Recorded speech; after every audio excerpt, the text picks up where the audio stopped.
Hi అండి, అందరికీ నమస్కారం అండి. పచ్చి కొబ్బరి నిల్వ చేసేది చూపించండి అడుగుతున్నారండి అందరూ. దానికోసం నేను నిల్వ చేసేది నేను చేసే పద్ధతిలో అండి. పచ్చి కొబ్బరి కొట్టిన రోజే నేను తురుము పట్టి పెట్టుకుంటానండి. బాగా కడిగేసి తుడిచి క్లాత్ పెట్టి తుడిచేసుకొని తురుము వేసుకుంటానండి. ఈ తురుము చూడండి ఎట్లా ఉంటుందో, అదిగో చూడండి చక్కగా తెల్లగా పువ్వులల్లే ఉంది చూడండి, పాడవకుండా. అదిగో చూడండి ఇట్లా సంవత్సరం అంతా కూడా పెట్టుకోవచ్చండి. ఏ రోజు కొబ్బరికాయ ఆ రోజు తురుము పట్టి పెట్టేసుకున్నామంటే ఇలా ఉంటుందండి. ఇదిగోండి, ఇది 2 నెలల కిందటిదండి.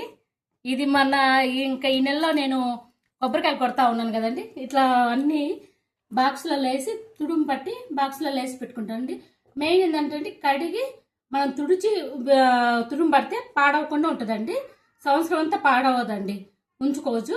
మనకి ఎండు కొబ్బరి కావాలి అని అనుకున్నప్పుడు ఇదే కొబ్బరిని తురుము పట్టేసుకొని ఇట్లాగే 2 రోజులు ఎండలో పెట్టేసామంటే ఎండు కొబ్బరి వచ్చేసిద్దండి. నేను ఎక్కువ ఇట్లనే వాడుకుంటానండి. నేను ఎండలో పెట్టను.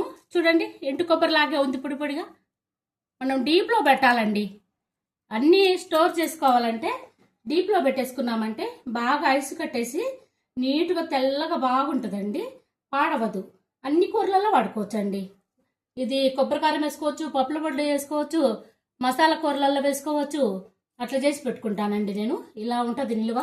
ఇదిగో ఉండి ఉల్లికాడలు కూడా, ఇవి కూడా సంవత్సరం అంతా నిల్వ చేసుకుంటానండి. ఇట్లా తేగానే తడి లేకుండా శుభ్రంగా తుడిచి పెట్టుకొని కట్ చేసుకొని ముక్కలుగా ఇలా చేసి పెట్టుకుంటానండి.